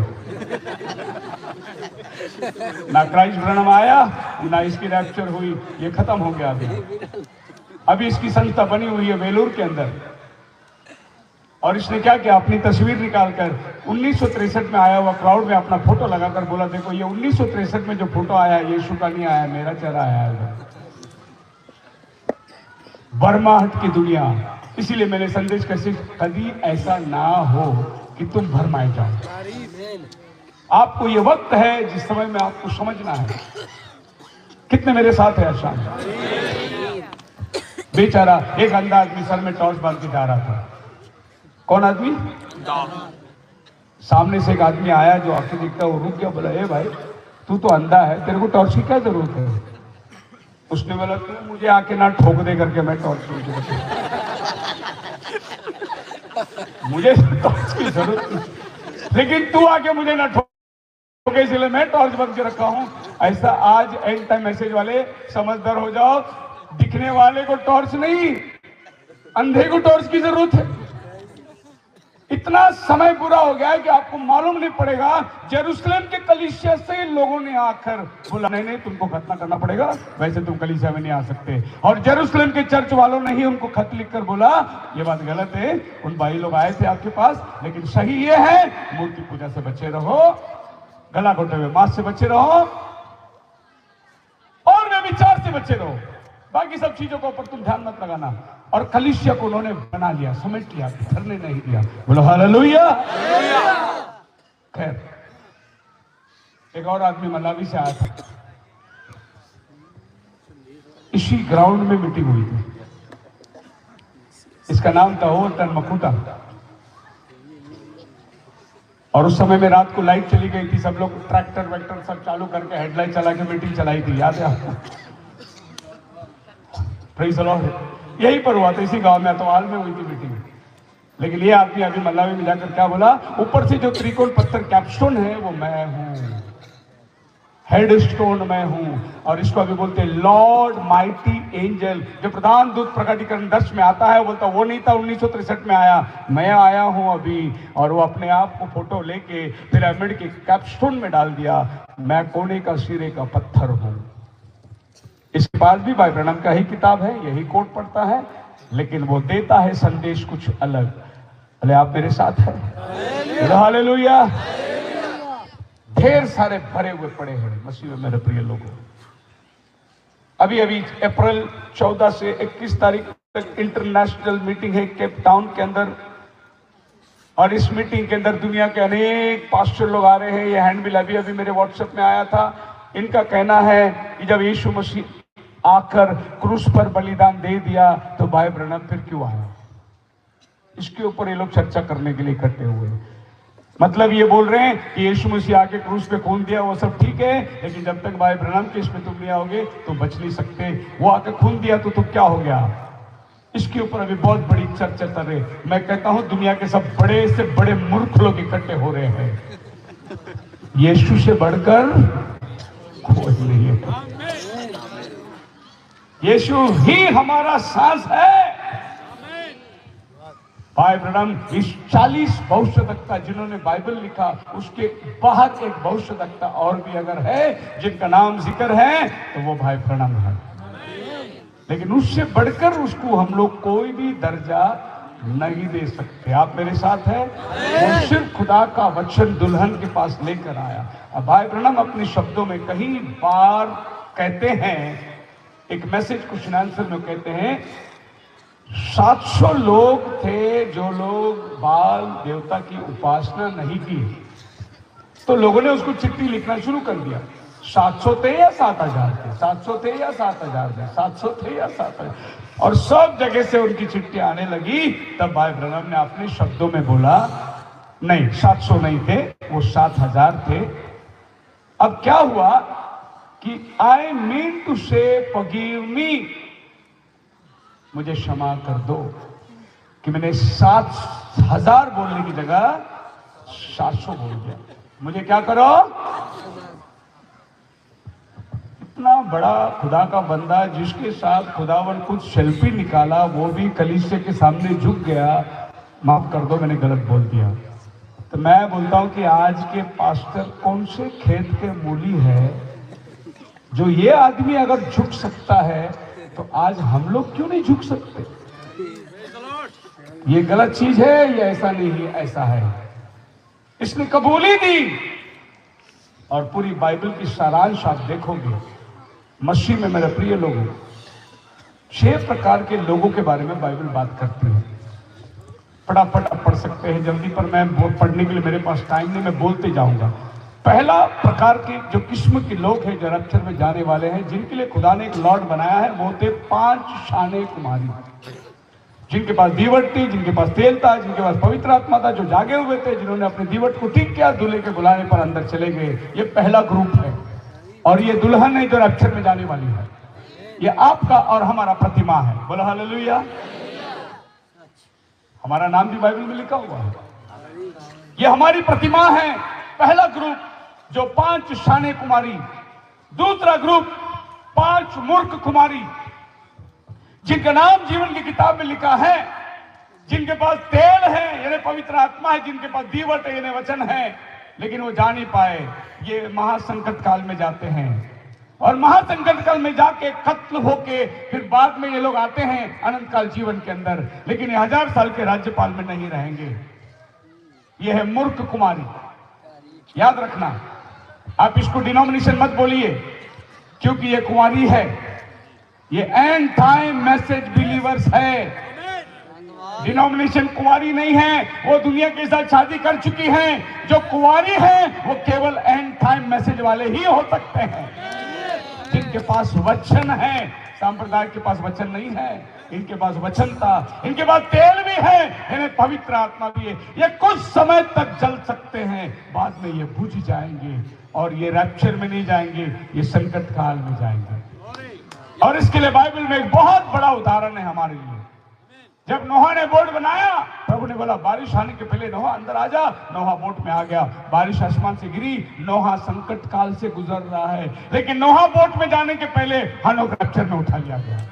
वो दुल्हन है जो उठा लिया जाने वाली, और नोहा दुनियावी कलीसिया है जो संकट काल में जा रहा है। हालेलुया। दूसरा प्रकार, तीसरा प्रकार विश्वास है बॉर्डर लाइन क्रिश्चियन। ये किनारे पर खड़े रहने वाले हैं। ये कभी इधर नहीं रहेंगे, कभी इधर भी नहीं रहेंगे, ये बीचों बीच खड़े रहने वाले हैं। इसको बोलते हैं बॉर्डर लाइन क्रिश्चियन। और ये सब कोट जो मैं बता रहा हूं, ये नबी का कोट है। और ये बॉर्डर लाइन क्रिश्चियन में नबी ने 2 आदमी का नाम लिया, एक है जूडस, दूसरा है बालाम। बालाम ने क्या किया? आशीर्वाद दिया। खुदा उससे बात करता था। जब वो रात को बोला रुको मैं आज खुदा से पूछता हूं, खुदा आता था उसके घर पे, बात करता था। बहुत बड़ा भविष्यवक्ता था। लेकिन क्या हुआ, पैसे के लालच में ये जाकर वहां खड़ा हो गया। कभी अभोल ने बात करी, उसकी जान बचाई। इसको इतना भी नहीं समझ में आया कि एक जानवर मुझसे बात कर रहा है। भविष्यवक्ता इतना अंधा हो गया था कि एक जानवर को उससे बात करना पड़ा आंखें खुलने के लिए। हालेलुया। और एक आदमी था जूडस, 3.5 साल यीशु के साथ रहा, भूत निकाला, चिन्ह चमत्कार किया, प्रचार किया, लेकिन यीशु को पकड़वा के दिया चंद चांदी के टुकड़ों के लिए। उसका नाम आखिर तक साथ में चला आ रहा है, और आखिर में वो यीशु को पकड़ के दे दिया। और जाकर, अभी आपको मालूम है, यहूदा ने भी प्रभु भोज लिया था, कम्युनियन लिया था, क्योंकि यीशु मसीह रोटी तोड़कर उसे देता है। बोले जिसको मैं रोटी देगा वही मेरा पकड़वाने वाला होगा। और यहूदा ने कम्युनियन ले लिया, लेकिन कम्युनियन लेने के बाद क्या हुआ, वो जाकर फांसी लिया, सर के ऊपर गिरा, पेट फट गया, अतड़ी बाहर आ गई। ऐसे लिखा है बाइबल में, अतड़ी बाहर आ गई। अतड़ी क्यों बाहर आई? क्योंकि प्रभु का पाक रोटी उसकी अतड़ी में थी, इसलिए पेट फट गया। अब फांसी लेने वाले की पेट क्यों फटता है? उसके अंदर जो पवित्र रोटी है प्रभु बाहर निकाला उसको। तू खाने के लायक नहीं है। ये बॉर्डरलाइन क्रिश्चियन है, एक बार यीशु के नाम से भूत भी निकालेगा, बाद में पैसे के लिए जाके यीशु को बेच भी डालेगा। इसको बोलते हैं तीसरा प्रकार का झूठ। चौथा प्रकार का झूठ, रिपोब्रेट। ये वो आदमी है जिसका नाम है पारो बाइबल के अंदर। और ये पारो ने क्या किया? बाइबल कहती है परमेश्वर ने पारो को खड़ा किया। नबी कहता है पारो को लाने वाला खुदावन, क्योंकि यहूदी लोग मिस्र देश में से जाने को तैयार नहीं थे। वो लोग 400 साल हो गए, बस गए, क्या बोलते हैं उसको, घर बंगला जायदाद जमीन। और यहूदी लोग ऐसे हैं, जहां भी जाए वो मट्टी भी बेचेंगे तो भी उनको बरकत मिलता है। बहुत पैसे कमा लिए लोगों ने, और ये मिस्र देश छोड़ने को तैयार नहीं थे। ऐसे समय में प्रभु ने एक्सोडस पहला अध्याय में लिखा है, एक ऐसा पारो को उठाया जो यूसुफ को नहीं जानता था, और इनको मार मार कर गुलाम बनाया। इतना मारा, इनको नानी याद आ गई, भाई कहां थे हम लोग, क्यों इधर आए, याद आ गई। प्रभु ने एक मूसा को भेजने वाला, एक उद्धार करता आने वाला, और ये लोग फिर पुकारने लगे। और तब प्रभु कहता है मैंने इसका हाथ सुनी और नीचे उतर कर आया, मूसा को भेजा, इनको छुड़ा के ले गया। ये आदमी ने खुदा के सामर्थ्य को देखा, लेकिन इसका मन नहीं बदला। पहला बार बोला मैं नहीं छोड़ूंगा, मोसेस ने चमत्कार दिखाया, फिर इसका मन कठोर हो गया। फिर बोला ठीक है मोसेस जा, फिर वो जाने को तैयारी किए, फिर रोक दिया, बोला नहीं जाने का। इस तरीके से 10 विपत्ति देखने के बाद भी इसका मन नहीं बदला।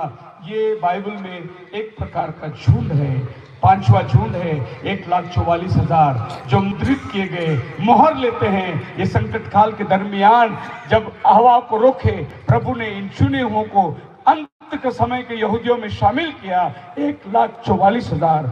और 6वीं ग्रुप जो है बाइबल के अंदर, वो है भले काम करने वाले, भले काम करने वाले। ये सब प्रकाशित वाक्य 20वां अध्याय में मसीह में जो मरे हैं वो सब उठ के खड़े हो गए, अपने अपने कामों के अनुसार इनका न्याय किया जा रहा है। ये कौन लोग है पता है?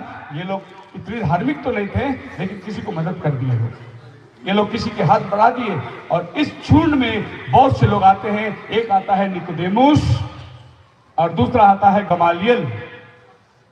अब गमालियल क्या किया?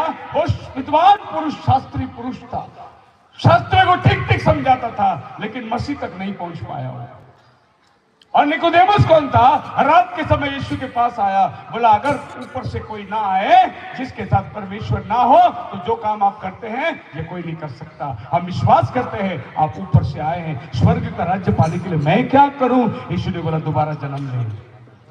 इसने रात को आकर संदेश को सुन के गया, और ये बात अपने मन में ही रखा, ये खुल के लोगों के सामने आया नहीं। ये 6वीं प्रकार के झुंड है। इतने सारे लोगों को प्रभु ने कहीं ना कहीं बचाव का उपाय रखा है। मैं अपने एंड टाइम वालों से पूछता हूं, तुम जब ये लोग किसी की भलाई करें, किसी की अच्छाई करें, ये स्वर्ग के राज्य पाने वाले हैं। और आज नबी के संदेश को मानकर विश्वास करने वालों को तुम बोलते तुम रैप्चर में नहीं जाओगे, तुम रह जाओगे, तुम टुकरा रहे हो।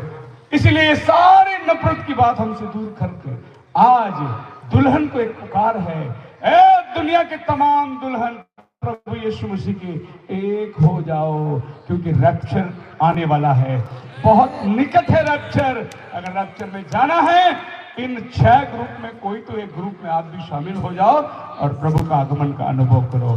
खुदावन आपको बड़ी आशीष दे। प्रार्थना कर ਹਾਲੇਲੂਇਆ ਹਾਲੇਲੂਇਆ। ਆਓ ਸਭ ਅਸੀਂ ਆਪਣੇ ਸਿਰਾਂ ਨੂੰ ਝੁਕਾਉਂਦੇ ਹਾਂ, ਆਪਣੀਆਂ ਅੱਖਾਂ ਨੂੰ ਬੰਦ ਕਰਦੇ ਹਾਂ। ਕੋਈ ਉੱਠ ਕੇ ਨਹੀਂ ਜਾਏਗਾ ਜਿੰਨਾ ਤੱਕ ਬੰਦਗੀ ਸਮਾਪਤ ਨਹੀਂ ਹੁੰਦੀ, ਕੋਈ ਵੀ ਉੱਠ ਕੇ ਨਹੀਂ ਜਾਏਗਾ।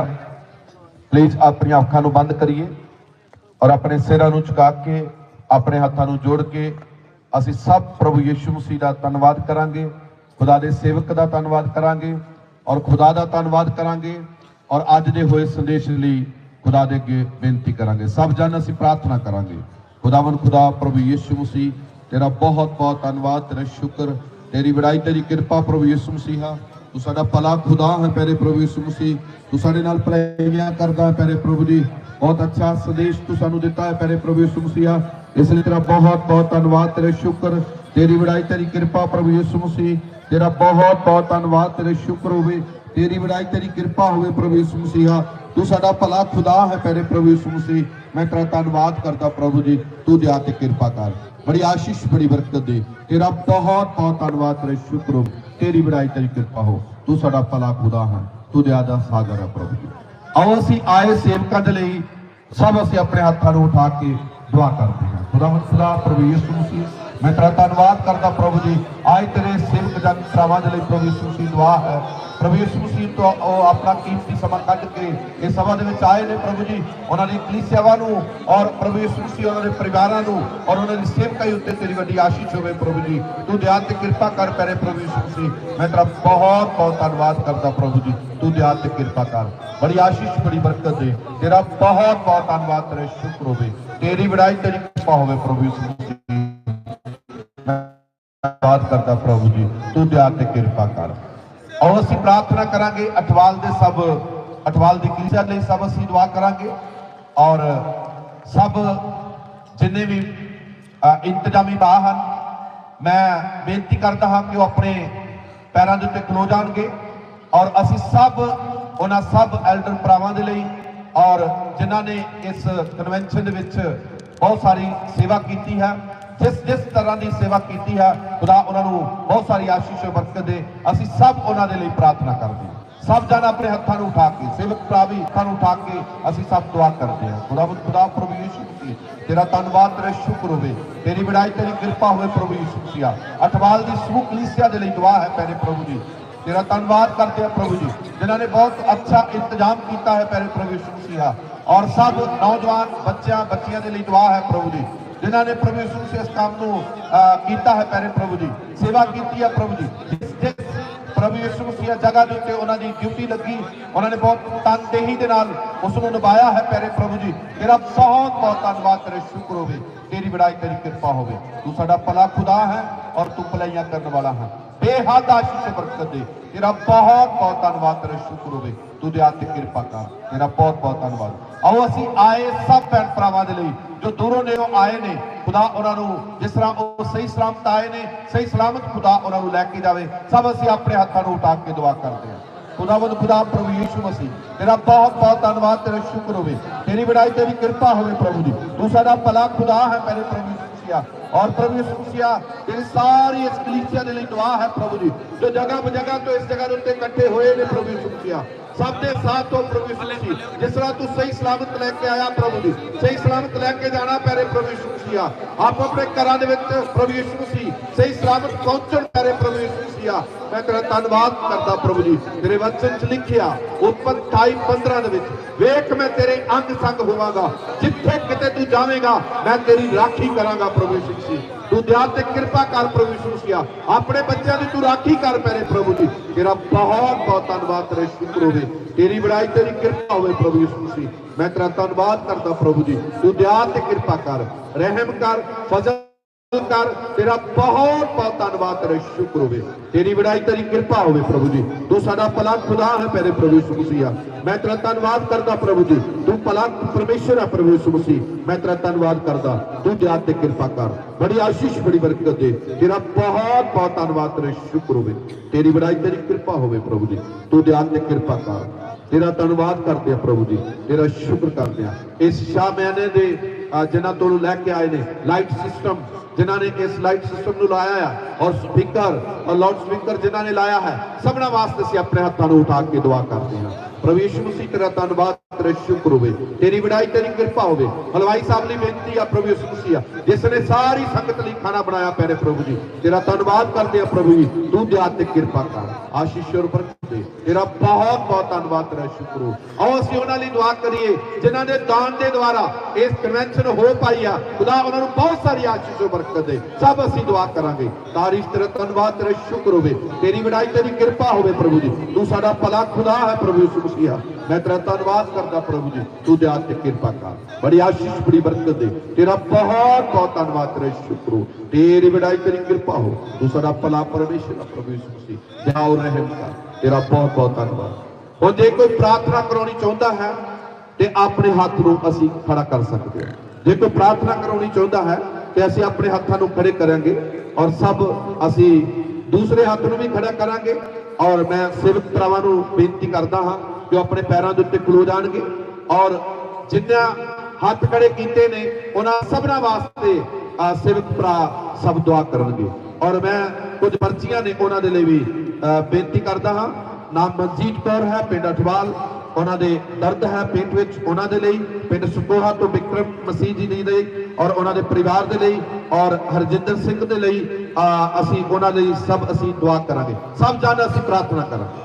तारीफ तेरा धन्यवाद तेरा शुक्र होवे, तेरी वडाई तेरी कृपा होवे प्रभु यीशु मसीह। तू दया दा सागर है प्यारे प्रभु यीशु मसीह, मैं तेरा धन्यवाद करदा प्रभु जी। तू भला परमेश्वर है प्रभु यीशु मसीह, दया और रहम कर, तेरा बहुत बहुत धन्यवाद तेरा शुक्र होवे, तेरी वडाई तेरी कृपा होवे प्रभु यीशु मसीह। मैं तेरा धन्यवाद करदा प्रभु जी। तू दया ते कृपा कर, बड़ी आशीष बड़ी बरकत दे, तेरा बहुत बहुत धन्यवाद तेरा शुक्र होवे, तेरी वडाई तेरी कृपा। जिन्हां ने अपने हाथ उठाए ने प्रभु यीशु मसीह, उन्हां हाथां दे पिछे जो भी जरूरतां ने उन्हां सारियां जरूरतां नूं तू पूरा कर परे प्रभु यीशु मसीह।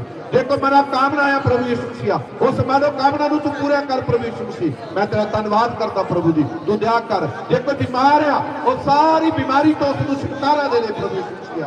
मैं तेरा धन्यवाद करदा प्रभु जी। तू दया ते कृपा कर, तेरे सेवक प्रभु यीशु मसीह उन्हां लई प्रार्थना कर रहे ने प्रभु यीशु मसीह, तू दया ते कृपा कर दे प्यारे प्रभु यीशु मसीह। मैं तेरा धन्यवाद करदा प्रभु जी, बड़ी आशीष बड़ी बरकत दे, तेरा बहुत बहुत धन्यवाद तेरे शुक्र होवे, तेरी वडाई तेरी कृपा होवे प्रभु यीशु मसीह। मैं तेरा धन्यवाद करदा प्रभु जी। तू दया ते कृपा कर, बड़ी आशीष बड़ी बरकत दे। दुआ प्रभु यीशु मसीह दे नाम विच मंगदे, आमीन। Hallelujah hallelujah hallelujah. हाथ उठा के हालेलुया। असीं आपो अपना दान अपने हाथ विच रखना है। तुहाडे कोल बैग आ रहे ने और उन्हां दे विच तुसीं अपनी पेट जो अपने मन तो तुसीं दे रहे हो, जो घर तो तैयार करके लैके आए हो, उसनों अपने हत्थां विच लै लईए। और तुहाडे कोल बैग आएगा और इधर पैना और उधर पाई और तुसीं उस बैग दे विच अपनी पेट नूं पाउणा है। और उन्हां तक असीं साडे पास्टर जी एक गीत बोलणगे और खुदा उन्हां नूं। अगर कोई गाना गाने वाले मेरे को सपोर्ट करने के लिए 3-4 दिन आ सकते तो आ जाइए माइक में गाने के लिए। और ये गाना मैं गाता हूँ जो आज के संदेश से संबंधित है। भाई गुड्डू जी उसका कवाली है, बहुत प्यारा कवाली है। हमारे बीच में बहुत बढ़िया कवाल है पास्टर इमानुएल। पड़ोसी से उल्फत तुम्हें है नहीं, खुदा से मोहब्बत निभाओगे कैसे।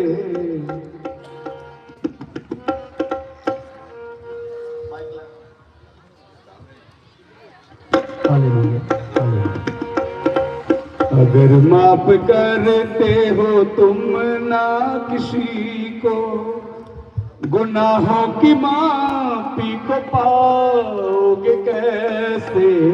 आप लोग भी सब मेरे साथ गा सकते हैं। मैंने पर्दे में गाना डाला है, आप लोग उसको फॉलो कर सकते हैं। पड़ोसी से उल्फत नहीं है नहीं, जब खुदा से मोहब्बत निभाओगे कैसे।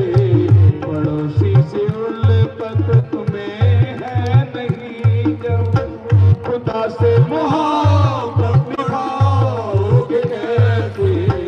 अगर माफ करते हो तुम ना किसी को, अगर माफ करते हो तुम ना किसी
खिलाते हो तुम नानी वाला, शीमती रोटी को खाओगे कैसे, पड़ोसी से उल्फत जब, पड़ोसी से उल्फत तुम्हें है नहीं जब, खुदा से मोहब्बत निभाओगे कैसे, अगर माफ करते हो तुम ना किसी को, अगर माफ करते हो तुम ना किसी को, गुनाहों की माफी तो पाओगे कैसे, पड़ोसी से उल्फत नहीं है। किसी को सताया, किसी को रुलाया, किसी को है दुनिया रुसवा कराया, किसी को सताया, किसी को रुलाया, किसी को है दुनिया रुसवा कराया, तुम्हें खाएगी उनके आहें ज़मीन पर, तुम्हें खाएगी उनकी आहें ज़मीन पर, तो जन्नत की गलियों में जाओगे कैसे, तुम्हें खाएगी उनकी आहें ज़मीन पर, जन्नत की रानियों में जाओगे कैसे, पड़ोसी से उल्फत तुम्हें है नहीं जब, पड़ोसी से उल्फत तुम्हें है नहीं। आखिरी अंक मसीहत में आके इज्जत पाके क्यों जीते अजीजों दिलों को दुखा के, मसीहत में आके इज्जत पाके क्यों जीते दिलों को दुखा के, मत ढूंढते हो कमी दूसरों की, बहुत ढूंढते हो कमी दूसरों की, तो अपनी कमियां छुपाओ कैसे, बहुत ढूंढते हो कमी दूसरों की, बहुत ढूंढते हो कमी दूसरों की, अपनी कमियां छुपाओ कैसे, पड़ोसी से उल्फत नहीं है तुम्हें जब, खुदा से मोहब्बत